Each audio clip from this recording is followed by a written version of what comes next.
আমরা জানি যে র্যাবের কিছু কর্মকর্তার কারণে প্রতিষ্ঠান হিসাবে র্যাব ক্ষতিগ্রস্ত হয়েছে। রাষ্ট্রীয় প্রতিষ্ঠানগুলোর মধ্যে এমন কোনো প্রতিষ্ঠান ছিল না ফ্যাসিবাদী শাসন আমলে যে প্রতিষ্ঠান ক্ষতিগ্রস্ত হয় নাই। সেটা পুলিশ, সেনাবাহিনী, র্যাব, বিজিবি সবাই ক্ষতিগ্রস্ত হয়েছে প্রতিষ্ঠান হিসাবে। কিন্তু আমাদের স্মরণ রাখতে হবে, কয়েকজন কর্মকর্তার অ্যাক্টিভিটিস পুরো প্রতিষ্ঠান দায় দায়িত্ব নিতে পারে না।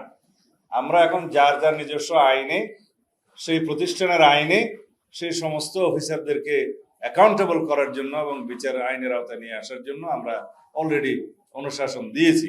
কারণ প্রতিষ্ঠান দায়ী না, আইন আছে, প্রতিষ্ঠান কিভাবে চলবে, কর্মকর্তারা কিভাবে সেই আইন মাফিক পরিচালিত হবে।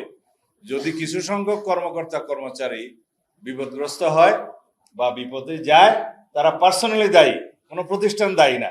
আমরা সেই দৃষ্টিতেই দেখি। ঠিক আমেরিকা যে সময় র্যাবের উপরে স্যাংশন দিয়েছিল, সেই সময় র্যাব এমন কিছু কর্মকাণ্ডে জড়িত ছিল, রাজনৈতিক হাতিয়ার হিসেবে ব্যবহৃত হয়েছিল। সেই সময় ফ্যাসিবাদী সরকারে যারা দণ্ডমুণ্ড ছিলেন, শেখ হাসিনা তার রাজনৈতিক হাতিয়ার হিসেবে তাদের উদ্দেশ্য চরিতার্থ করার জন্য, একদলীয় শাসন ব্যবস্থা এবং একদলীয় রাষ্ট্র ব্যবস্থা কায়েমের জন্য যে উদগ্র বাসনা তাদের ছিল, সেটা কায়েমের জন্য এইভাবে অনেক প্রতিষ্ঠানকে ব্যবহার করেছে। সেই কারণে র্যাবের উপরে যে স্যাংশনটা আমেরিকা ইম্পোজ করেছে, সেটা এখনো বহাল। কিন্তু আমরা যদি এলিট ফোর্স হিসেবে একটা নতুন কোর্স রিনেমড করি বা রেজ করি, সেখানে হয়তো তারা বিষয়টা পুনর্বিবেচনা করবেন, সেটা আশা করা যায়। তো এখন অনেক কিছু বাকি আছে, দেখা যাক। আমরা একটা আইন ফ্রেম করার জন্য কমিটি করে দিয়েছি, এবং সেই আইনটা আমি নিজে লুক আফটার করব, এবং সেই আইনটা আমার সামনে এখনো আসেনি। আমি কিছু সময় দিয়েছি, সেখানে বিশেষজ্ঞরা কাজ করছে। বর্তমানে র্যাব যে আইনে পরিচালিত হচ্ছে, সেটা আর্ম পুলিশ ব্যাটালিয়নের একটা সার্টেন প্রভিশনের উপরে দাঁড়িয়ে সেটা পরিচালিত হয়। এটা অ্যাডক ভিত্তিতে চলেছে।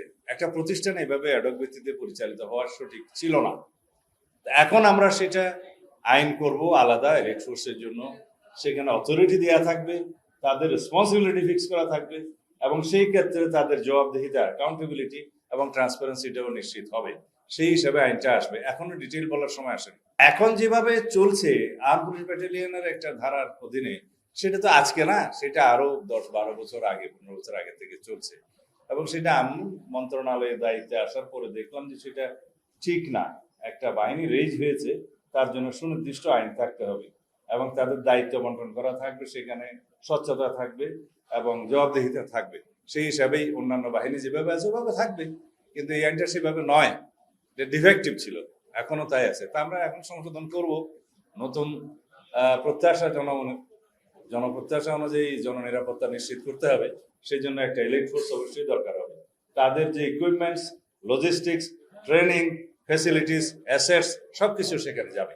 মর্নিং শুজ দি ডে 3 মাস হয়েছে। র্যাব কি ব্যবহৃত হয়েছে? পুলিশ ব্যবহৃত হয়েছে? অন্য কোনো বাহিনী ব্যবহৃত হয়েছে? পলিটিক্যাল উদ্দেশ্যে হয়েছে? সুতরাং মর্নিং শুজ দি ডে।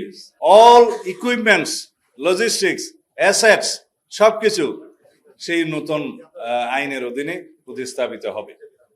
সুতরাং চলমান যেগুলো আছে সেগুলো থাকুক। ইলিয়াস আলীর ওয়াইফ আইসিটি কোর্টে মামলা করেছে, আমিও মামলা করেছি।